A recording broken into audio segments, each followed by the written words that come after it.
Vallabha Girivaradari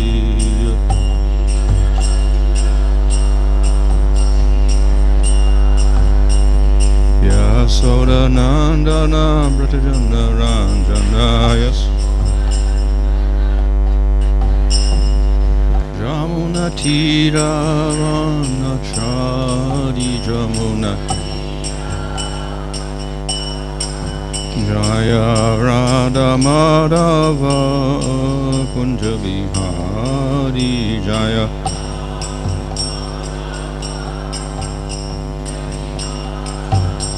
Hare Krishna Krishna Krishna Hare Hare Hare Rama Rama Rama Hare Hare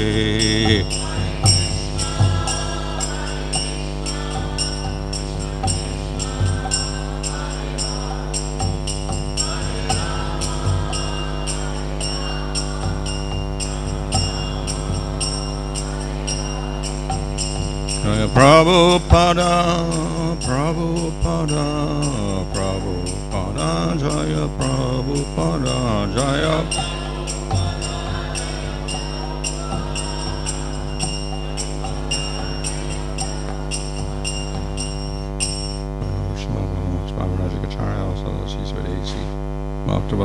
Prabhupada ki jai. Charīrasya Thakur ki jai, Prem Gaho Sri Krishna Chaitanya, Prabhu Nityananda Sri Advaita Gadadhar Shri Gaur Bhakta Vrinda ki jai, Sri Radha Krishna Gopa Shama Kundarada Padra Giri Govardhan ki jai, Sri Vrindavan ki jai, Navadvipam ki jai, Ganga Jamuna Tulsi Bhakta Devi ki jai, Ananda Koti Vaishnava Vrinda ki jai, Samaveta Bhakta Vrinda ki jai, Go Premanandi, all glory say some of the devotees, all glory say some of the devotees. All glory to some of the devotees, all glory to Sri Guru and Sri Gauranga, all glory to Srila Prabhupada. Om Namo Bhagavate Vasudevaya. Om Namo Bhagavate Vasudevaya.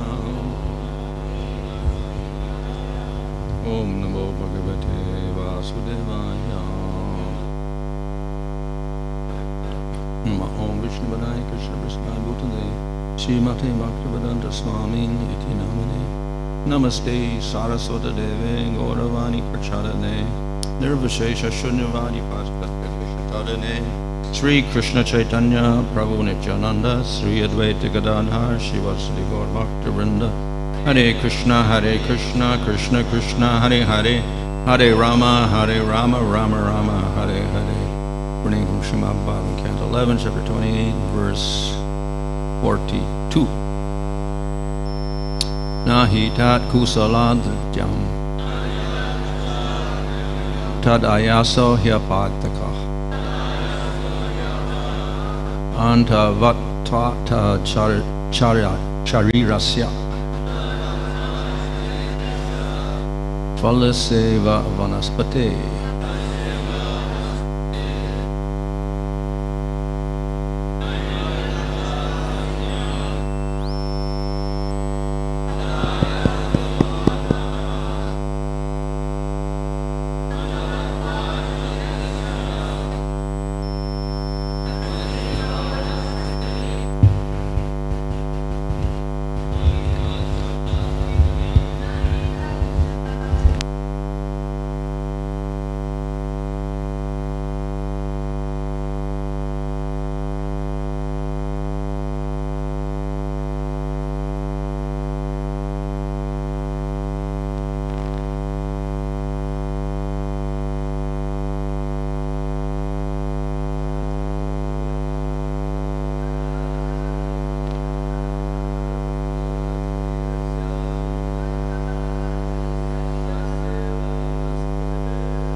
ādṛtyam, to be respected, tad-āyāso, āyāsaḥ, the endeavor, he, certainly, apārthakaḥ,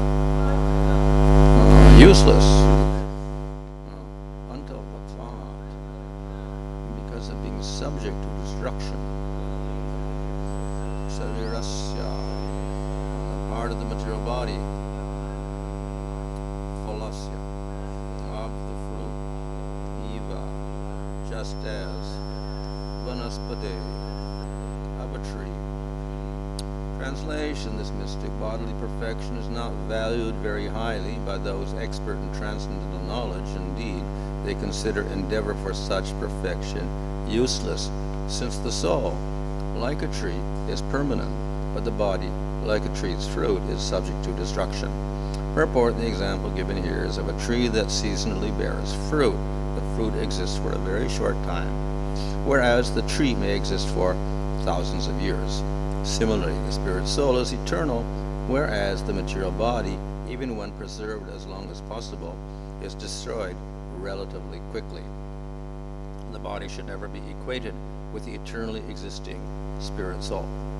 Those who are actually intelligent, who actually have spiritual knowledge, are not interested in material mystic perfections. Text 43, although the physical body may be improved by various processes of yoga, an intelligent person who's dedicated his life to me does not place his faith in the prospect of perfecting his physical body through yoga, and in fact he gives up such procedures. Purport: a devotee of the Lord keeps his body fit by eating nourishing Krishna prasadam, by maintaining a clean and regulated life, free from unnecessary anxiety, and by chanting and dancing before the deity of the Lord. When a devotee is sick, he accepts medical treatment by normal methods, but beyond this, there's no need to absorb one's mind in the physical body in the name of so-called yoga practice. Ultimately, one must accept the destiny that is being ordained by the Lord. 44. The yogi who takes shelter of me remains free from hankering because he experiences the happiness of the soul within. Thus, while executing this process of yoga, he is never defeated by obstacles. Purport: according to Srila Sridhar Swami, the Supreme Lord has briefly described to Uddhava the essential wisdom of all the Upanishads, with the conclusion that pure devotional service to the Lord is the real means of ultimate liberation. In this regard, Srila Bhaktisiddhanta Saraswati Thakur emphasizes that although Hatha yogis and Raja yogis try to make progress along their prescribed paths, they confront obstacles and often fail to achieve their desired goals. However, one who surrenders to the Supreme Lord will certainly be victorious on his spiritual path home back to Godhead. Thus, in the purports of the humble servants of His Divine Grace A.C. Bhaktivedanta Swami Prabhupada, 11th Canto, 28th chapter, Srimad Bhagavatam, entitled Jnana Yoga. So, here the topic was the yoga siddhis. இங்கே யோக சித்திகளை பற்றி விளக்கப்பட்டுள்ளது. And some of them are concerned with prolonging the physical body. அதில் சில யோக சித்திகள் நீண்ட ஆயுளை கொண்டு வாழ்வதற்காக வழங்கப்பட்டுள்ளது. And some of the yogis become absorbed in such an endeavor. சில யோகிகள் அந்த முயற்சியில் தொடர்ச்சியாக ஈடுபடுகிறார்கள். So that is here criticized. இங்கே அது கண்டிக்கப்படுகிறது. And the example in this particular verse is comparing the fruit to the tree. இங்கே பழம் மற்றும் மரத்தின் உதாரணத்தை கொண்டு இது விளக்கப்படுகிறது. So relatively speaking, the fruit is temporary and the tree is permanent. பழம் தற்காலிகமானது, மரம் நிரந்தரமானது. Of course, we know ultimately the tree also dies. மரமும் ஒரு நாள் இறக்கக்கூடும் என்பது நமக்கு தெரியும். But there are some trees that have been living for 5,000 years even. ஆனால் சில மரங்கள் கிட்டத்தட்ட 5000 ஆண்டுகளாக வாழ்கின்றது. So the example is the same as the fruit is compared to the body, etc., and the soul is compared to the tree. இங்கே பழம் என்பது சரீரத்தோடு ஒப்பிடப்படுகிறது, ஆத்மா என்பது மரத்தோடு ஒப்பிடப்படுகிறது. Or of course we get the other example of the bird in the cage.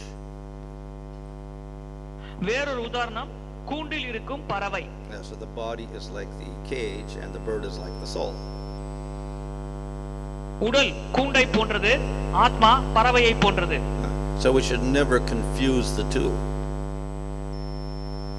நாம் இந்த இரண்டையும் குழப்பிக் கொள்ள கூடாது. However, if one becomes attracted to the yoga siddhis, then this is very possible, because the siddhis give you great material powers, you become attracted to those powers for the body, and then you lose sight of the real goal of yoga. ஆனால் யோக சித்திகள் பெற முயற்சிப்பவர்கள் வாழ்க்கையில் இந்த குழப்பம் வெகு எளிதாக ஏற்படும். அவர்களுக்கு இந்த உடல் சார்ந்த பல வகையான சித்திகள் கிடைத்துவிடும். அதன் பிறகு அவர்கள் இந்த வாழ்க்கையில் ஆத்மா மற்றும் உடலுக்கான வேறுபாட்டை அறியாமல் குழம்பக்கூடும். Of course, quite clearly at the beginning and end of his Yoga Sutras, Patanjali makes it clear that the goal is to realize Atma. இதை படிக்க ஆரம்பிக்கும் பொழுதே நம்முடைய இலக்கு ஆத்மாவை பற்றி உணர்வுதான் என்பது தெளிவாக விளக்கப்பட்டது. And he also warns that absorption or attraction to the siddhis is not encouraging for progress in yoga. யோக பயிற்சியில் முன்னேறும் ஆசைப்படும் ஒருவருக்கு சித்திகள் பெறுவதில் ஆசை இருந்தால் அவரால் அந்த முன்னேற்றத்தை அடைய முடியாது. But then we will see that very commonly those people who have dedicated themselves to yoga are also very attracted to these siddhis. ஆனால் இவ்வாறு யோக பயிற்சியில் தங்கள் வாழ்க்கையை அர்ப்பணித்துக் கொண்ட மக்கள் கூட வெகு எளிதாக சித்திகளால் கவரப்படுவதையும் நாம் பார்க்கிறோம். And many people are attracted to yogis because of these siddhis. பல மக்கள் யோகிகளினால் ஈர்க்கப்படுகிறார்கள். அதன் காரணம் அந்த யோகிகள் வைத்திருக்கும் சித்திகளே. So in other words, we can say this byproduct of the yoga process is quite bewildering for the yogis themselves and for other people. யோக பயிற்சியின் இந்த உபவிளைவு யோகிகள் மற்றும் மக்கள் இருவரையுமே திகைக்க வைக்கிறது. So as I said, Patanjali makes it clear that the goal of yoga is spiritual, as concerned with the Atma, not the physical body or the siddhis. Patanjali முனிவர் மிக தெளிவாக விளக்குகிறார், யோக பயிற்சியின் இலக்கு ஆத்மா தொடர்பானதுதான், அது உடல் சம்பந்தமானதோ சித்திகள் தொடர்புடையதோ அல்ல என்று. So at the end of this chapter, Krishna gives a very good solution to this problem of getting distracted from yoga. இவ்வாறு யோக பயிற்சி செய்பவர் கவனச்சிதறல் அடைவதற்கு மாற்றாக பகவான் கிருஷ்ணர் இந்த அத்தியாயத்தின் இறுதியில் ஒரு எளிமையான தீர்வை வழங்கியுள்ளார். So there are two ways of doing this. இதை செய்ய இரண்டு வழிகள் உண்டு. One is to do the yoga and simultaneously do bhakti. ஒன்று யோக பயிற்சி செய்யும் அதே சமயத்தில் பக்தி மார்க்கத்தையும் கடைபிடிப்பது. The other is to just do bhakti and give up the process of yoga. மற்றொன்று பக்தி மார்க்கத்தை மட்டும் கடைபிடித்து யோக பயிற்சியை கைவிடுவது. But in either case, one should not get distracted by the byproducts of the yoga process. எந்த விதத்திலும் ஒருவர் யோக வழிமுறையினால் கிடைக்கக்கூடிய உப விளைவுகளால் ஈர்க்கப்படக்கூடாது, கவனச்சிதற அடையக்கூடாது. So though he may do yoga, which will give you the siddhis, etc., if he is doing the process of bhakti very sincerely, then he is safeguarded from becoming attracted to these physical elements of yoga. ஒருவர் யோக பயிற்சி செய்து சித்திகளை பெற்றாலும் அவர் பக்தி மார்க்கத்தை தொடர்ச்சியாக கடைபிடித்துக் கொண்டிருந்தால் அந்த சித்திகளின் மேல் அதிக கவர்ச்சி அடையாமல் அந்த பக்தி மார்க்கமானது அந்த நபரை பாதுகாக்கும். So why is that so? Why does that happen? இது ஏன் நிகழ்கிறது? So by the practice of bhakti yoga, then he begins to directly experience an inner satisfaction.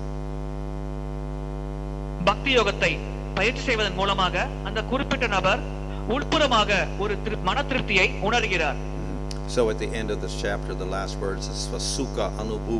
He experiences happiness within. இந்த அத்தியாயத்தின் கடைசி பதத்தில் சுக்கா அனுகு என்று குறிப்பிடப்படுகிறது. அத்தகைய நபர் தனக்குள்ளேயே ஒரு மகிழ்ச்சி அல்லது ஆனந்தத்தை அனுபவிக்கிறார்.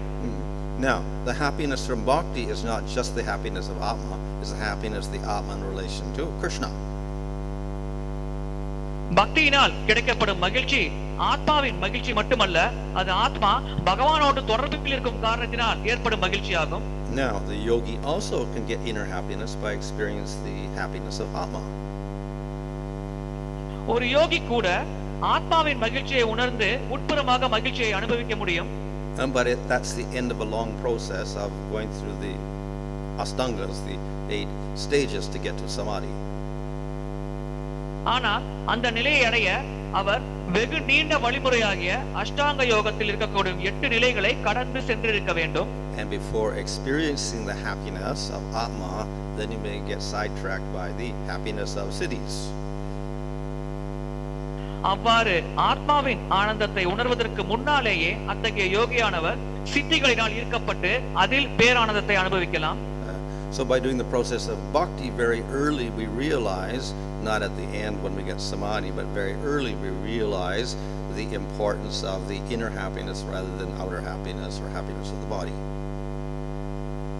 பக்தி மார்க்கத்தில் வெகு விரைவிலேயே ஒருவர் உட்புறமான ஆனந்தத்தை அனுபவிக்கிறார். மாறாக மற்ற யோக பயிற்சியின் இறுதியில் தான் ஒருவர் உடல் மற்றும் மனம் சார்ந்த ஆனந்தத்தை அனுபவிக்கிறார். பக்தியில் அது ஆரம்பத்திலேயே ஒருவருக்கு கிடைத்து விடுகிறது. And because of the inner happiness, then we are not much interested in the happiness of the body. அவ்வாறு உட்புறமாக ஆனந்தம் அனுபவிக்கும் காரணத்தினால் அத்தகைய பக்தர் உடல் சார்ந்த ஆனந்தத்தை அனுபவிக்க ஆசைப்படுவதில்லை. And thus, while practicing bhakti, that person is not much interested in getting these different siddhis or enjoying them. எனவே பக்தியை பயிற்சி செய்யும் ஒருவர் சித்திகளை பெறுவதிலோ அதன் மூலமாக ஆனந்தத்தை அனுபவிப்பதிலோ எந்த விதமான ஆர்வமும் காட்டுவதில்லை. This of course is a process of bhakti mixed with yoga.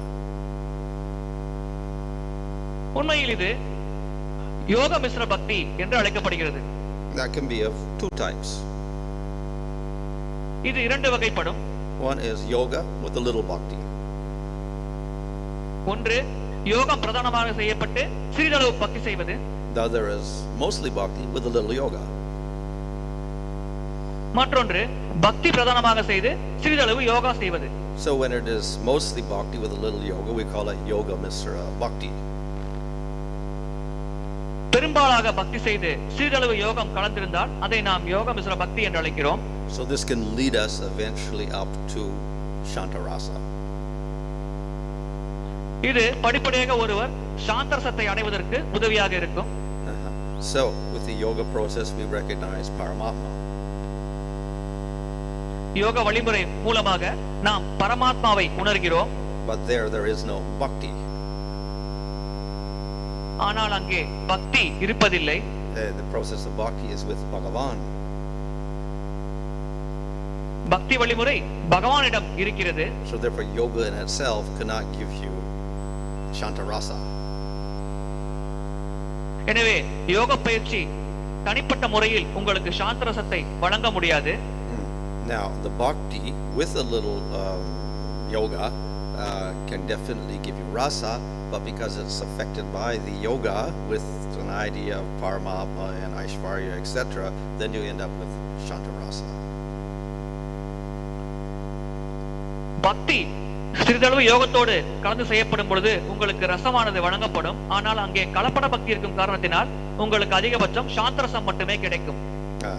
So the alternative is to mostly yoga with a little bhakti.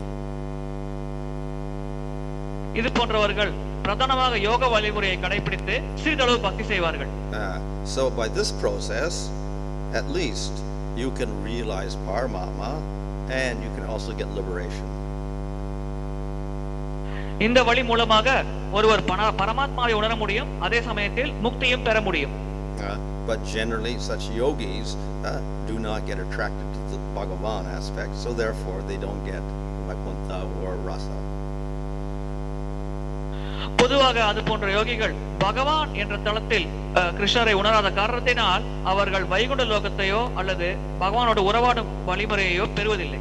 If they do yoga with zero bhakti, then they don't even get liberation.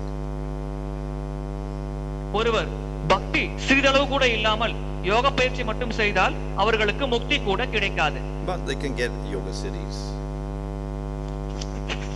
ஆனால் அவர்களுக்கு யோக சித்திகள் கிடைக்கும். So, and then we have the third alternative of bhakti with no yoga at all.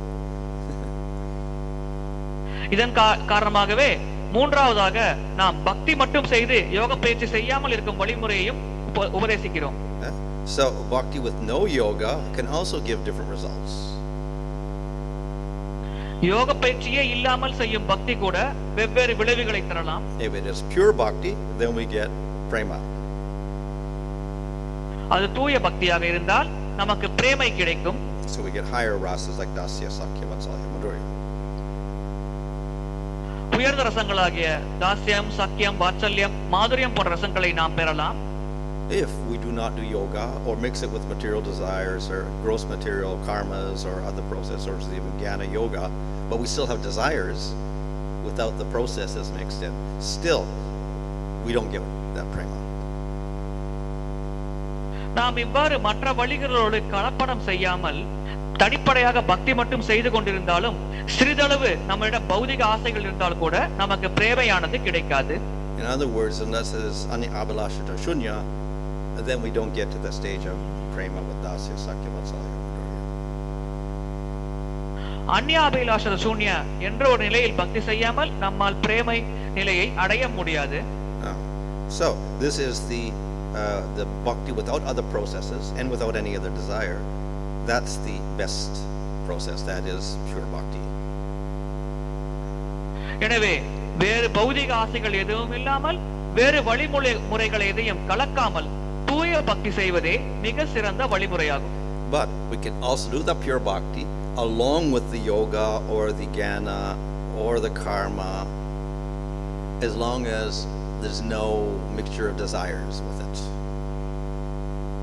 அதே சமயத்தில் நாம் தூய பக்தி வழிமுறையை யோக வழிமுறை, ஞான வழிமுறை, கர்ம வழிமுறையோடு சேர்த்து செய்யலாம். ஆனால் நம்மிடம் பௌதிகமான ஆசைகள் இருக்கக்கூடாது.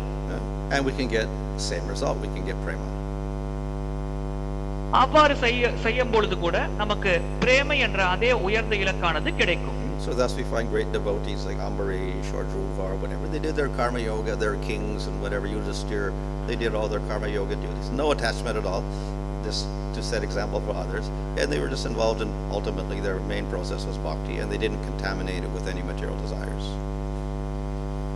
இதன் காரணமாகவே சிறந்த பக்தர்களாகிய துருவ மகாராஜர், அம்பரீஷ் மகாராஜர் போன்றவர்கள் வெளிப்புறமாக கர்மயோகத்தில் செயல்வது போல் தெரிந்தார்கள். அவர்களுக்கு விதிக்கப்பட்ட கடமைகள் செய்தார்கள். இருப்பினும் அவர்கள் தீவிரமாக பக்தி பயிற்சியில் ஈடுபட்டுக் கொண்டு இருந்தார்கள். இதன் காரணமாக அவர்கள் மற்றவர்களுக்கு உதாரணமாக இருந்தார்கள். Similarly, we find the devotees of Lord Chaitanya in general perform karma yoga also.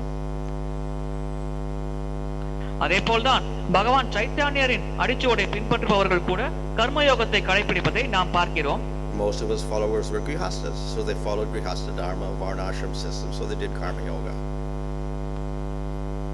அவரை பின்பற்றுபவர்கள் பெரும்பாலானோர் கிரகஸ்தர்களாக இருக்கும் காரணத்தினால் அவர்கள் கிரகஸ்த தர்மம், வர்ணாசிரம தர்மம், கர்மயோகம் போன்றவற்றை கடைபிடித்தார்கள். But they never let that contaminate their pure bhakti. ஆனால் இதன் மூலமாக அவர்களின் தூய பக்தி கலப்படம் அடையாமல் அவர்கள் பார்த்து கொண்டார்கள்.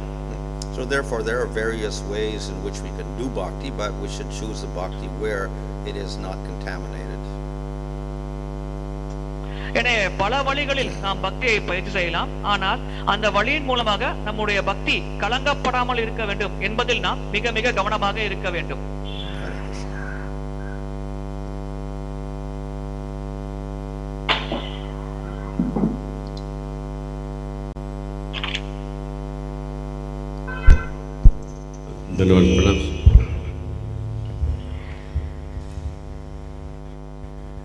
Pranams Guru Maharaj. I am grateful to you for having imparted a detailed knowledge about yoga and the different systems of the results what we get from it.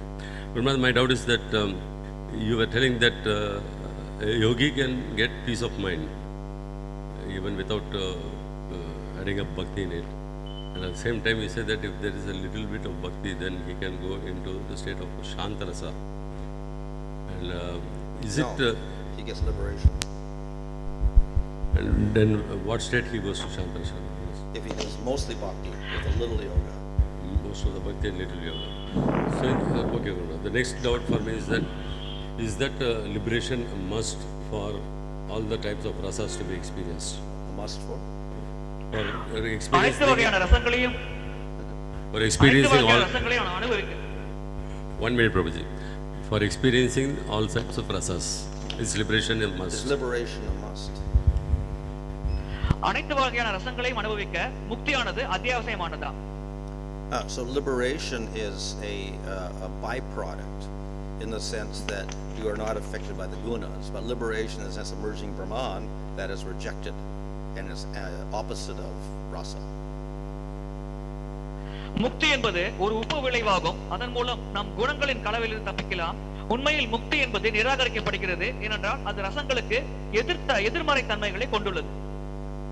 So in other words, all the devotees in the spiritual world are free of the gunas, free of maya, etc. So they're liberated in that sense, but they're not liberated in the sense of merging in Brahman.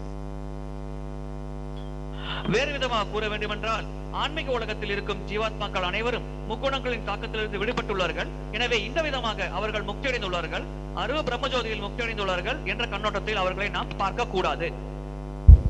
And you were talking about devotees in Karma Kanda getting the liberated and devotion also. So you were citing the example of Chaitanya Mahaprabhu's followers who were in the Grihastha ashram and doing devotional service for the liberated state they are doing. Does it mean that the devotees who are on earth also can get in the state of liberation by doing pure devotional service? Or what state they will go into, that question? Of what? Getting liberated Liberated in what? Merged in Brahman? from the material entanglements. How they do that? Devotees. Devotees. Chaitanya Mahaprabhu பின்பற்றுவோர் கூட முக்தி அடைந்த நிலையில் இருக்கிறார்கள் என்று கூறினீர்கள். எனவே பக்தர்கள் எவ்விதமான ஒரு நிலையை அடைவார்கள்? If they do pure bhakti, they get prema. அவர்கள் தூய பக்தி செய்தால் அவர்களுக்கு பிரேமையானது கிடைக்கும். If they do pure bhakti and they participate in varnashram system, etc., but they have no material attachment to it at all, they still get prema. அவர்கள் தூய பக்தி செய்து வர்ணாசிரம முறையை கடைபிடித்து அதன் விளைவுகளில் பற்றில்லாமல் இருந்தால் கூட அவர்களுக்கு பிரேமையானது கிடைக்கும். But if they do that karma yoga and they have some material attachments involved, they will get less result. ஆனால் அவர்கள் கர்மயோகம் செய்து அதன் விளைவுகளின் மேல் பற்று கொண்டிருந்தால் அவர்களுக்கு இதைவிட தாழ்வான நிலைதான் கிடைக்கும். And if the karma yoga and the material desires become very prominent and the bhakti very little, then they can get svargaloka or brahmaloka or something like that. கர்மயோகம் மற்றும் வர்ணாசிரம முறை பிரதானமாக இருந்து மிக மிக குறைவான அளவு பக்தி இருந்தால் அது போன்ற நபர்களுக்கு சொர்க்கலோகம் அல்லது பிரம்மலோகம் கிடைக்கும். You were giving the examples of Rajarishis like Ambarish and others and Chaitanya Mahaprabhu's associates also in the state. They are considered to be doing karma yoga or bhakti yoga. They're doing both. Ambareesh மகாராஜர் போன்ற ராஜரிஷிகள் கர்மயோகம் செய்தார்களா அல்லது பக்தி யோகம் செய்தார்களா? They're doing both, but they don't have any material goal with the karma yoga, and their goal is prema with the bhakti. So they have no attachment to that karma yoga. அவர்கள் இரண்டையுமே செய்தார்கள், ஆனால் அவர்களுக்கு கர்மயோகத்தினால் கிடைக்கும் விளைவுகள் மேல் பற்று இல்லை. மாறாக அவர்கள் பிரதானமாக பக்தி மார்க்கத்தையே மனதில் வைத்து கடைபிடித்துக் கொண்டிருந்தார்கள். Thank you very much.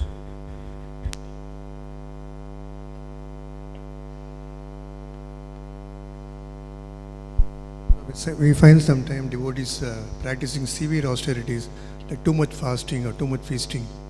But if you see in the purport of the text 43 last line, ultimately one must accept the destiny that has been ordained by the Lord. So how to understand it in the extremes? Can you just take Krishna will take care of me, or he has to be intelligent? How to balance his life? சில சமயம் சில சமயம் பக்தர்கள் அதிகமாக பிரசாதத்தை எடுத்துக்கொள்கிறார்கள், சில சமயம் மிக அதிகமாக விரதங்களை அனுஷ்டிக்கிறார்கள். எனவே இந்த பதத்தின் கடைசி வரியில் பகவானால் நியமிக்கப்பட்ட அனைத்தையும் நாம் ஏற்க வேண்டும் என்று கூறப்பட்டுள்ளது. இதை நாம் எப்படி புரிந்து கொள்வது? Well, in the first 10 angas of bhakti, among the 64 angas, the first 10 are the preliminary angas. One of the angas is that one should be take what is necessary in the material world to maintain the body so he can serve Krishna. பக்தியின் 64 அங்கங்களில் மிக முக்கியமான 10 அங்கங்களில் ஒன்று, ஒருவர் பகவான் கிருஷ்ணருக்கு சேவை செய்ய என்னென்ன தேவையோ அவை அனைத்தையும் இந்த பௌதிக உலகத்தில் ஏற்றுக்கொள்ள வேண்டும் என்று கொடுக்கப்பட்டுள்ளது. So the implication of that statement is if you take less and you do extreme austerities and then you don't maintain your body properly, that's not proper. This is the introductory anga of bhakti. இதன் பொருள், நீங்கள் உங்களுக்கு தேவையான அளவை விட குறைவாக எடுத்துக்கொண்டு தீவிரமாக விரதங்களை அனுஷ்டித்தால் அது பக்தியை நீங்கள் சரிவர செய்யாமல் இருக்கிறதற்கு வழிவகுக்கக்கூடும். And then if you take too much, again that's against the proper order. அதே சமயத்தில் அதிகமாக நாம் எடுத்துக்கொண்டாலும் அது சட்டதிட்டங்களுக்கு எதிரான ஒரு செயலாகும்.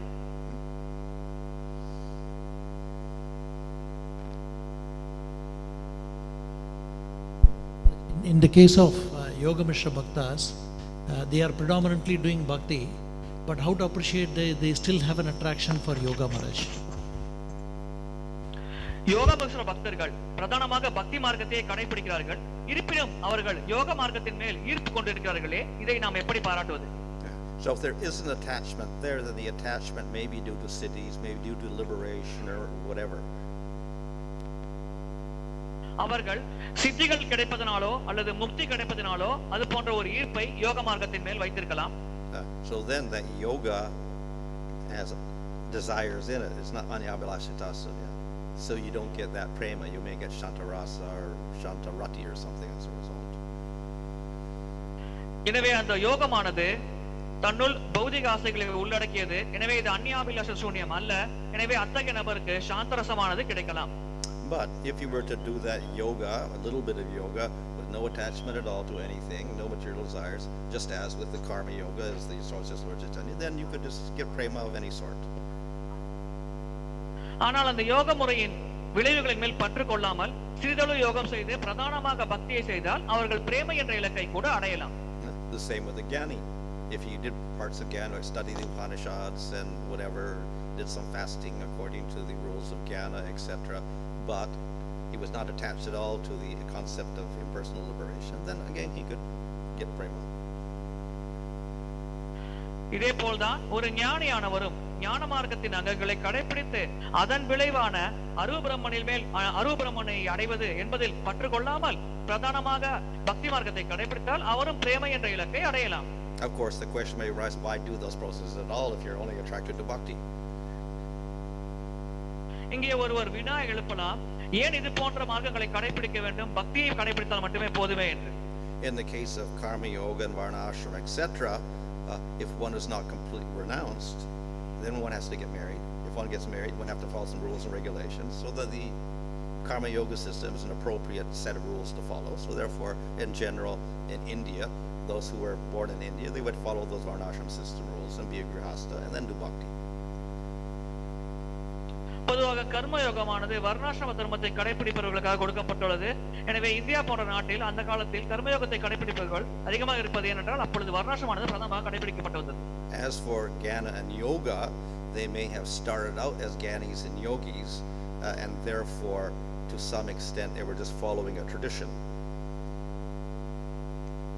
ஞானம் மற்றும் யோக மார்க்கத்தை பொறுத்தவரையில் அவர்கள் தொடக்கத்தில் ஞான மார்க்கம் மற்றும் யோக மார்க்கத்தை தெளிவாக கடைபிடித்து ஒரு குறிப்பிட்ட அளவு வரை அவர்களானது பாரம்பரியமான வழிமுறையை கடைபிடித்திருப்பார்கள். For instance, in Puri, the Lord Chaitanya had 10 sannyasis around him. If you look at their names, most came from a Mayavadi background, it looks like. They were Puris or Tirthas or whatever like that. பூரியில் பகவான் சைத்தன்யை சுற்றி 10 சன்னியாசிகள் இருந்தார்கள். அவர்கள் பெயர்களை பார்த்தால் நாம் புரிந்து கொள்ளலாம் அவர்கள் பெரும்பாலானோர் மாயாவாத பின்னணியில் இருந்து வந்தார்கள் என்று. So they maintained some of the rules of jnana and sannyasi like that, but they're not really attached to it. They're just devotees of Lord Chaitanya ultimately. எனவே அவர்கள் வாழ்க்கையில் ஞான மார்க்கம் மற்றும் சந்நியாச மார்க்கத்தின் சில விதிகளை கடைபிடிக்கலாம், ஆனால் அதன் மீது அவர்கள் பற்று கொள்ளாமல் இருந்தார்கள். அவர்கள் பகவான் சைத்தன்யரின் கட்டளைகளை கடைபிடித்துக் கொண்டிருந்தார்கள். But in the case of like Yudhishthira Maharaj, Ambarish Maharaj, okay, we see they are following Karma Yoga to set the example, but their goal was the prema. But is it possible? See, there are Kshatriya, like a king. There are king, because the king cannot give up everything and go to the forest and take up fully this, this devotional life, because someone has to take care of this kingdom. So they are working as a king, but internally they are cultivating the devotion for the Lord. So same principle can be applied in Kali Yuga, like how in Kali Yuga, like among the for the devotees.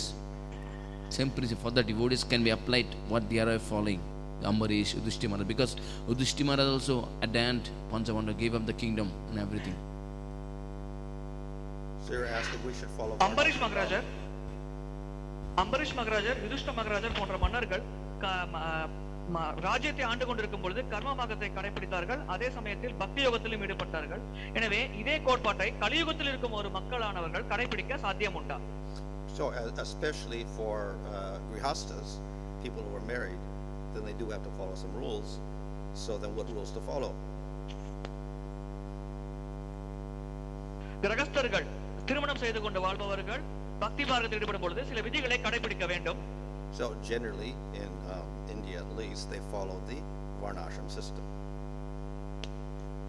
பொதுவாக இந்தியாவில் குறைந்தபட்சம் வர்ணாசிரம தர்மத்தை கடைபிடிக்கிறார்கள். But they did not follow the desires, artha, dharma, kama, or moksha. They didn't follow that part. ஆனால் அவர்கள் அந்த ஆசைகளான அர்த்த தர்ம காம மோட்சத்தை பின்பற்றவில்லை. So if they take sannyas, their goal is not moksha. ஒருவர் சந்நியாசம் ஏற்றால் அவர்களின் இலக்கு மோட்சமாக இருந்ததில்லை. And if the grihastas are not trying to get artha and kama. அதே சமயத்தில் கிரகஸ்தர்கள் கூட அர்த்தம் மற்றும் காமத்தை அடைய முயற்சி செய்யவில்லை. But they're only following the rules to maintain family. That's all. குடும்பத்தை பராமரிப்பதற்காகவே அவர்கள் விதிகளை பின்பற்றினார்கள். And then they'll avoid those aspects which are contradictory to bhakti.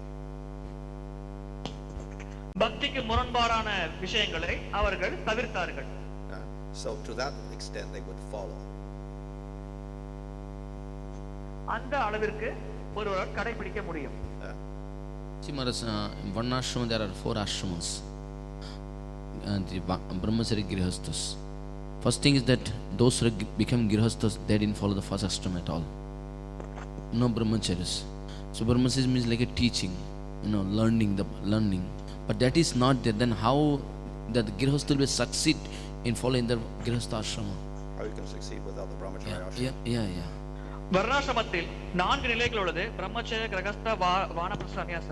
தற்பொழுது பிரம்மச்சாரி வாழ்க்கையை சரிவர கடைபிடிக்காமலே ஒருவர் கிரகஸ்த ஆசிரத்தில் நுழைகிறார். எனவே அவ்வாறு இருக்கையில் அவர் எப்படி வெற்றிகரமாக வர்ணாசிரம தர்மத்தை கடைபிடிக்க முடியும்? Well, the brahmacharya ashram is particularly emphasized for the brahmana.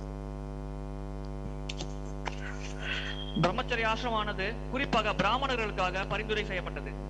And then for the kshatriyas and vaishyas, they may go for a week, a year, one day, or whatever. They had various alternatives. One day brahmachari, then get married, or something like that. That's their system. பொதுவாக சத்திரியர்கள், வைஷ்யர்கள் ஒரு வார பிரம்மச்சாரியம், ஒரு நாள் பிரம்மச்சாரியம் போன்ற பிரம்மச்சாரியத்தை கடைபிடித்து விட்டு அதன் பிறகு திருமணம் செய்து கொள்வது வழக்கமாக இருந்தது. Of course, we say Krishna, he went for several months. கிருஷ்ணர் பல மாதங்கள் பிரம்மச்சரியம் கடைபிடித்ததாகவும் கூறப்படுகிறது. So there's adjustment according to varna for the brahmachari life. எனவே பிரம்மச்சரியத்தை கடைபிடிப்பது ஒவ்வொரு வர்ணத்திற்கு ஏற்றாற்போல் சற்று மாற்றத்திற்கு உட்படுகிறது. So yes, necessary in order to do grihastha life properly. உண்மையில் கிரகஸ்த வாழ்க்கையை சரிவர வாழ்வதற்கு பிரம்மச்சரிய ஆசிரமத்தை கடைபிடிப்பது அத்தியாவசியம்தான். But then we'll see that ultimately it's the brahmanas who carry out the ideal grihastha life, and the kshatriyas got more leeway, and the vaishyas got more leeway, less rules to follow. இறுதியில் பிராமணர்கள் மட்டுமே கிரகஸ்த வாழ்க்கையை சரிவர வாழ்கிறார்கள். சத்திரியர்களும் வைஷ்யர்களும் அந்த பாதையிலிருந்து விலகி செல்வதையும் நம்மால் பார்க்க முடிகிறது. However, when we do bhakti, then such rules are no longer so valid. இருப்பினும் நாம் பக்தி மார்க்கத்தில் ஈடுபட்டால் அது போன்ற விதிகள் அவ்வளவு முக்கியமானதாக கருதப்பட தேவையில்லை. So that the institution of varnashram for devotees is somewhat different from regular varnashram, and it really has to be adjusted in many ways. பக்தர்களுக்கான வர்ணாசிரம தர்மமானது வழக்கமாக கடைபிடிக்கும் வர்ணாசிரம தர்மத்திலிருந்து மாறுபட்டதாகும். பல வகைகளில் அது பக்தர்களுக்கு ஏற்ப வளைந்து கொடுக்கக்கூடிய தன்மை உடையதாக இருக்கிறது. Furthermore, we cannot think of the devotee in terms of his varna. மேலும் பக்தரை வர்ணத்தின் அடிப்படையில் நாம் பார்க்க கூடாது. So then the whole question comes is, what type of varnashram are we following? If we follow it. அவ்வாறு பார்த்தால் நீங்கள் எந்த வர்ணத்தை கடைபிடிக்கிறீர்கள் என்ற வினாவானது எழக்கூடும். It is quite different from the normal varnashram system. எனவே பக்தர்கள் கடைபிடிக்கும் வர்ணாசிரம தர்மம் வழக்கமான வர்ணாசிரம தர்மத்திலிருந்து சற்று மாறுபட்டது. For instance, we will condemn the varna by birth. உதாரணத்திற்கு பிறப்பின் அடிப்படையில் உருவாக்கப்பட்ட வர்ணத்தை நாம் கண்டிக்கிறோம். But if there's no varna by birth, then occupation could be anything for anybody. அதே சமயத்தில் ஒருவர் எந்த வேலை வேண்டுமானாலும் செய்யலாம், அவர் எந்த வர்ணத்தில் வேண்டுமானாலும் இருக்கலாம். Whereas in the other system it wasn't. You're more or less fixed from birth what you're going to do. If you're kshatriya, then you do kshatriya work. If you're vaishya, you do vaishya work. If you're brahmana, you do brahmana work, and they would just do it. ஆனால் வேறு மார்க்கங்களில் அவர் பிறப்பின் அடிப்படையில் செயல்பாடுகள் செய்கிறார்கள். சத்திரியராக பிறந்தால் மன்னராக இருக்கிறார், வைஷ்யராக இருந்தால் தொழில் செய்கிறார், அது போல. And there was advantage because then the family had that experience and they could train the child up from childhood to do it, and it was natural for him to follow that occupation. அவர்களுக்கு இது சாதகமாக இருந்தது. அந்த குறிப்பிட்ட வழிமுறையை அந்த குறிப்பிட்ட குடும்பம் கடைபிடித்தது. அதன் பிறகு அவர்களின் வாரிசானது அதே வழிமுறையை கடைபிடிக்க பயிற்சி அளிக்கப்பட்டது. But if we have varnas completely detached from that birth and tradition, then, as I said, the children go any which direction, completely independent of the parents. So their education has to be completely separate from that of the parents. ஆனால் அது போன்ற ஒரு வழிமுறையில் அந்த குழந்தையின் எதிர்காலம் அந்த பெற்றோர்கள் ஏற்கனவே தீர்மானிக்கப்பட்டது. அது என்ன கல்வி கற்க வேண்டும், அது எது போன்ற வேலை செய்ய வேண்டும் என்பது முன்பே தீர்மானிக்கப்படுகிறது. And then one sense they're following, they may be following different varnas or whatever, different ashramas, etc. So everybody in the family is all different modes. இது போன்ற ஒரு விஷயத்தில் ஒரே குடும்பத்தில் ஒவ்வொருவரும் வெவ்வேறு குணத்தில் இருக்கும் காரணத்தினால் வெவ்வேறு மார்க்கங்களை கடைபிடிக்கும் அபாயம் உள்ளது. So then how you continue a family tradition at all? The only thing is the bhakti. எனவே ஒரு குடும்ப பாரம்பரியத்தை கடைபிடிக்க வேண்டுமானால் அதற்கு பக்தி மார்க்கமே சிறந்த வழியாக இருக்கிறது. And then everybody has to find their own occupation or whatever like that and get their own education. So it's more or less like modern world independence. Everybody's independently pursuing their own career and education. இது கிட்டத்தட்ட நவீன யுகத்தில் காணப்படும் உலகத்தோடு ஒப்பிடப்படலாம். இப்பொழுது கூட அனைவரும் தங்களுடைய இச்சைக்கேற்ப கல்வியை பெறுகிறார்கள், இச்சைக்கேற்ப வேலை செய்கிறார்கள். So there tends to be quite a different type of family evolving from such a mode. எனவே அது போன்ற ஒரு தர்மத்தை கடைபிடிக்கும் பொழுது குடும்ப அமைப்பானது சற்று மாறுபட்ட கண்ணோட்டத்தோடு பார்க்கப்படுகிறது. In the case of Rishabha, we see he had 100 sons. Among the 100 sons, not that all became Kshatriya. Yeah. Some became like a Navayogandhara, some became Brahmana, some became Kshatriya also. So, but see, Rishabha, he is not in Kali Yuga. He was maybe Tretayodhva or Satyuga time. That time itself, there is a choice of this different persons that choosing different activities. But what about the right now? Because see, right now, not that Rishi's son is becoming Rishis. That is not there anymore because it's depend on the person's inclination also. ரிஷபதேவருக்கு 100 மகன்கள் இருந்தார்கள். அவர்கள் அனைவரும் சத்திரியராக ஆகவில்லை. ஒரு சிலர் சத்திரியரானார்கள், ஒரு சிலர் வைஷ்யர்கள் போன்ற பல மார்க்கங்களை ஏற்றார்கள். அவர் சத்தியுக காலத்தில் பிறந்தவர். அவருக்கே அந்த நிலை என்றால் தற்பொழுது கலியுகத்தில் ஒவ்வொருவரும் தங்கள் இச்சைக்கேற்ப வெவ்வேறு வேலைகளை தொழில்களை தேர்ந்தெடுக்கிறார்களே, இதை நாம் எப்படி பார்ப்பது? So no problem in taking the varna according to one's qualities.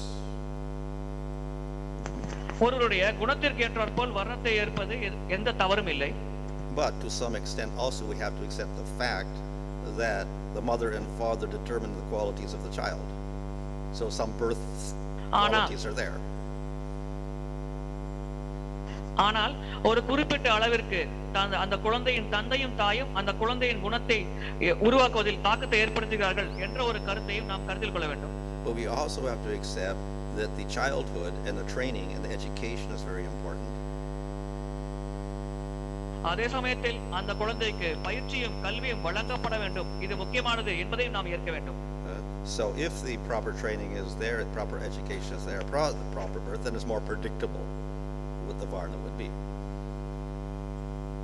அந்த குழந்தைக்கு சரியான கல்வி, சரியான பயிற்சி அளிக்கப்பட்டு அது வளர்க்கப்பட்டால் அது எந்த வகையான வர்ணத்தை பின்பற்றும் என்பதை நம்மால் கணித்து கூற இயலும். So Bhakti Thakur says in Kali Yuga, then the birth is less important and not so much emphasis as in previous ages. ஆனால் கலியுகத்தை பொறுத்தவரையில் பிறப்பானது மிக மிக குறைவான முக்கியத்துவம் வாய்ந்ததாக கருதப்படுகிறது. அது முந்தைய யுகங்களில் தான் முக்கியத்துவம் வாய்ந்ததாக கருதப்பட்டது. And thus we cannot simply label a varna based on the family or birth. ஒருவர் பிறந்திருக்கும் குடும்பத்தின் அடிப்படையில் அவர் இந்த வர்ணத்தை சேர்ந்தவர் என்று நாம் முத்திரை குத்த முடியாது. So then the quality of the person when they are mature, the adult, 20 years old or whatever, should be observed, and according to that then one would decide varna and occupation. ஒருவர் வளர்ந்த பிறகு ஒரு 20-25 வயது அடைந்த பிறகு அவர் எந்த போன்ற குணத்தை உடையவர் என்பதை ஆராய்ந்த பிறகே அவர் எந்த வர்ணத்தை சார்ந்தவர் என்று நாம் கூற முடியும். However, that's a little late in the modern world because you get educated before that. So it's a little bit, the whole thing is confused these days. The whole system is very difficult to follow.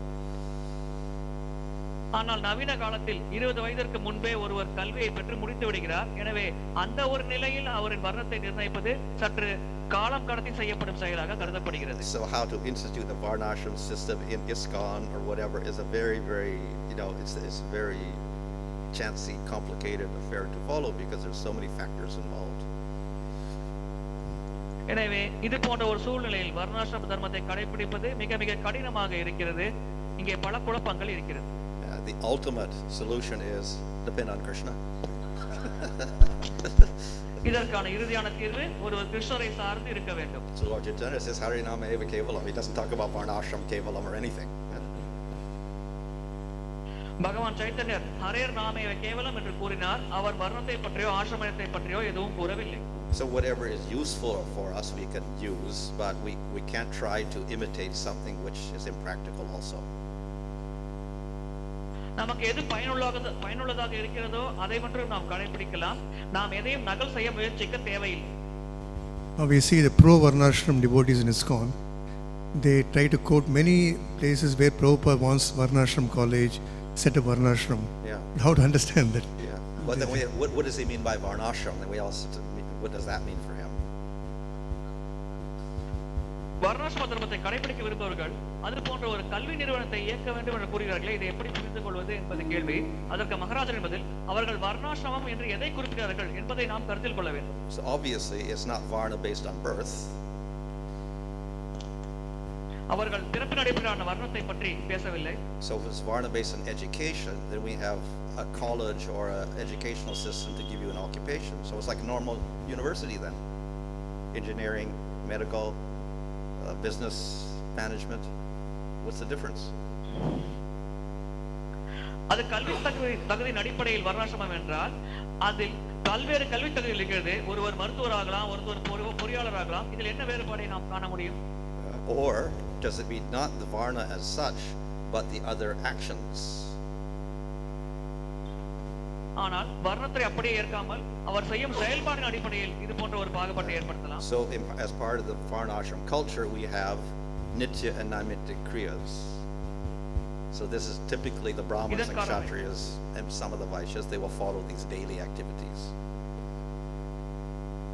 இதன் காரணமாகவே வர்ணாசிரம தர்மத்தின் அங்கமாக நித்திய நைநித்திய கர்மம் என்று அழைக்கப்படுகிறது என்பது வழங்கப்படுகிறது. பிராமணர்களுக்கு ஒன்று, வைஷ்யர்களுக்கு ஒன்று என்று பல வகையாக இவ்வாறு இந்த நித்திய நைநித்திய கர்மமானது வழங்கப்படுகிறது. But if we were to strictly follow those, then everyone is you're a smarta. Because basically that's what the smartas do. But that's what they do in our varnashram system. ஆனால் இதை நாம் கடைபிடித்தால் அனைவரும் நம்மை ஸ்மார்த்தர்கள் என்று கூறுவார்கள். ஏனென்றால் பொதுவாக ஸ்மார்த்தர்கள் தான் இது போன்ற செயலில் ஈடுபடுவார்கள். So then what aspects of varnashram, when we say varnashram college, what do we mean by that? வர்ணாசிரமம் என்பதை எதன் அடிப்படையில் நாம் புரிந்து கொள்கிறோம், அதை நாம் எப்படி எதன் அடிப்படையில் குறிப்பிடுகிறோம்? So sometimes Prabhupada said, okay, we just established varnashram. Other times when he was asked about it, it says, just chant Hare Krishna.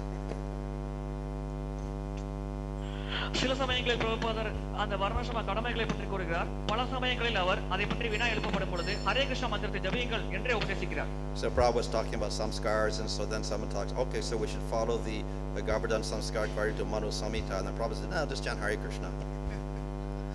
So சம்ஸ்காரத்தை பற்றி பிரபுபாதர் குறிப்பிடுகையில் கர்ப்பதான சம்ஸ்காரத்தை பற்றி விதிமுறைகளை விளக்கினார். அதே சமயத்தில் அவர் கூறினார், ஹரே கிருஷ்ண மந்திரத்தை ஜபியுங்கள், அது மட்டும் போதுமானது என்றும் அவர் பரிந்துரை செய்தார். So then, what does he mean by that varnashram? Is bhakti, mostly bhakti with the little rules and regulations or something of the varnashrama culture, but how much we don't know. அவர் பொறுத்தவரை வர்ணாசிரமம் என்று அவர் குறிப்பிட்டது பெரும்பாலாக பக்தி மார்க்கத்தை கடைபிடிப்பது, சிறிதளவு வர்ணாசிரம விதிகளை கடைபிடிப்பது என்ற கண்ணோட்டத்திலேயே அவர் குறிப்பிடுகிறார். ஆனால் அவர் தெளிவாக எதன் அடிப்படையில் கூறினார் என்பதை நம்மால் புரிந்து கொள்ள முடியாது. He says Chaturvanya Maya system, Guna Karma. Why can't we establish Varnashram system according to Guna Karma? It's called being Guna Karma. Guna, character.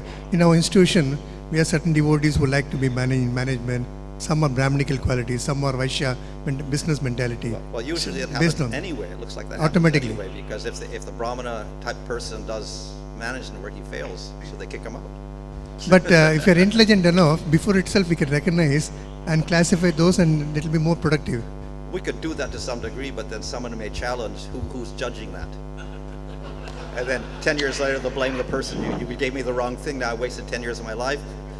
We can observe in activities. After some time, the way he acts, so after some time, but then it's too late because he's wasted 10 years of his life. Somebody else makes the decision, you have to do this. Later on, he says, I don't want to do this. And then you get blamed for that. So it's problematic. But if you just keep chanting Hare Krishna, not follow the rules, that society may go in a complete different way. Everyone will do in a completely different direction. At least they bear the responsibility for their own choices and they can't blame anybody. But if you start telling people what to do, you get blamed later on for that. So that's the problem also. Who's the authority? In the regular family, it's the father, and no one would challenge that. But now it's not the father, and if it's a temple president, then he's going to get blamed for whatever he tells the people in the temple. But in ISKCON, we have a different system. We have a guru is there and senior devotees. Yeah, the guru will get blamed also if he tells him you have to do this, and then later on he discovers he's not a Brahmana, he's a Vaishya, then, they'll blame the guru. So I don't know if we want that. And the things that people will change over life also. They'll change when they're 10 years old, they're different from when they're 20. They're changed when they're 30, suddenly they became different. And when they're 40, they're different again. So that's another thing which is quite remarkable, especially in the modern world. குணம் மற்றும் வர்ணத்தின் அடிப்படையில் செயல்களை செய்வதை இஸ்கானில் இருக்கும் அங்க உறுப்பினர்கள் கூட வழங்கலாமா என்பது கேள்வி. அதற்கு மகாராஜன் பதில், அவ்வாறு செய்ய முடியாது. ஏனென்றால் ஒரு குறிப்பிட்ட குணத்தில் 20 வயதில் ஒரு குணத்தில் இருக்கலாம், அதன் பிறகு 30 வயதில் ஒரு குணமானது மாறுபடலாம். எனவே இதன் அடிப்படையில் வேலைகள் தருவது இங்கே செயல்படாது என்பதாகும். So if you understand properly, what is applicable in different previous yuga cannot be applied in Kali Yuga. We have to understand that. Arjuna was complete Pakka Satriya, and he was able to do that service. Yeah. Well, in Kali Yuga, everything is to do varnashram like it was cannot be done because you don't even have the king. The king is not there, and he won't appear until the end of Kali Yuga. The Manu, descendant of Manu, is not there, so that you cannot really institute the varnashram system without the descendant of Manu. He is empowered by the Lord. He is a vibhuti of the Lord, and if he's not there, what can we expect to follow? It's very piecemeal at best. கலியுகத்தில் மனுவின் ஆட்சி இருப்பதில்லை. மனு இல்லாமல் வர்ணாசிரம தர்மத்தை கடைபிடிப்பது என்பது மிக மிக கடினமாகும். ஏனென்றால் மனுவின் கண் பார்வையின் கீழ் தான் வர்ணாசிரம தர்மமானது முந்தைய யுகங்களில் கடைபிடிக்கப்பட்டு வந்தது. On the 6th of November, there are some people going to do a dharna. They're going to print 1 lakh Manusmriti slokas which are telling law of human society. The Manusmriti says about women, others. They want to prove to the society that the atheist don't go for Manusmriti, and if you follow Manusmriti, you'll go to hell, because Manusmriti is always putting women down, less intelligent. They're going to print 1 lakh booklets. Important. They just take important thing and distribute to their common people. Tell that, don't follow Manuspati. November 6ஆம் தேதி நாத்திகர்கள் எல்லாம் ஒன்று சேர்ந்து மனுசுத்தை கடைபிடிக்க வேண்டாம் என்று மக்களுக்கு அறிவுறுத்தும் வகையில் ஒரு புத்தகத்தை வெளியிட உள்ளார்கள். Online questions?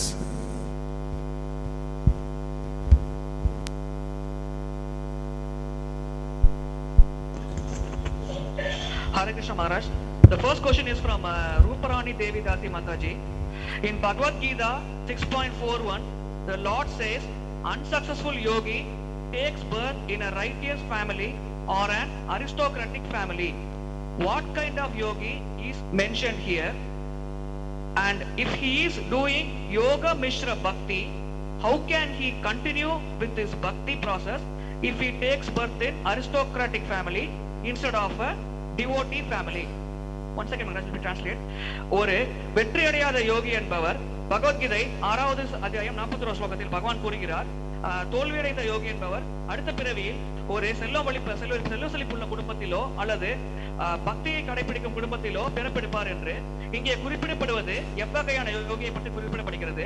அதே சமயத்தில் ஒருவர் மிஸ்ர பக்தி செய்து கொண்டிருந்தார், அவர் அந்த பக்தி மார்க்கத்தை அடுத்த பிறவியில் தொடர்ச்சியாக அந்த செல்வ செழிப்புள்ள குடும்பத்திலோ அல்லது பக்தர் குடும்பத்திலோ தொடர்ச்சியாக ஈடுபட்டு செய்ய முடியுமா? So those verses are about the person who falls from yoga. It doesn't say whether he's doing bhakti mixed with yoga, yoga mixed with bhakti, or only yoga. இங்கே யோக பயிற்சியில் வீழ்ச்சி அடைந்த ஒருவரை பற்றிய குறிப்பிடப்படுகிறது. அது பக்தி மிஸ்ர யோகமா அல்லது யோக மிஸ்ர பக்தியா என்பதை பற்றி தெளிவாக எதுவும் குறிப்பிடப்படவில்லை. In any case, he doesn't go to hell. He doesn't get any sinful reaction for falling down. எந்த வகையிலும் அவர் நரகத்திற்கு செல்வதில்லை. அவர் இதை கடைபிடிப்பதன் காரணமாக எந்த விதமான பாவ விளைவிற்கும் உட்படுத்தப்படுவதில்லை. Rather, he gets some punya. மாறாக அவர்களுக்கு சில புண்ணியமானது கிடைக்கிறது. Well, then the third alternative is he gets born in a family of yogis. So there he can practice yoga. மூன்றாவதாக அவர் யோகிகள் குடும்பத்தில் பிறவி எடுக்கும் சந்தர்ப்பமானது வழங்கப்படுகிறது. அதன் மூலம் அவர் யோக பயிற்சியை தொடர்ச்சியாக மேற்கொள்ளலாம். I beg forgiveness to the online devotees due to time constraints. We are closing now. Hare Krishna.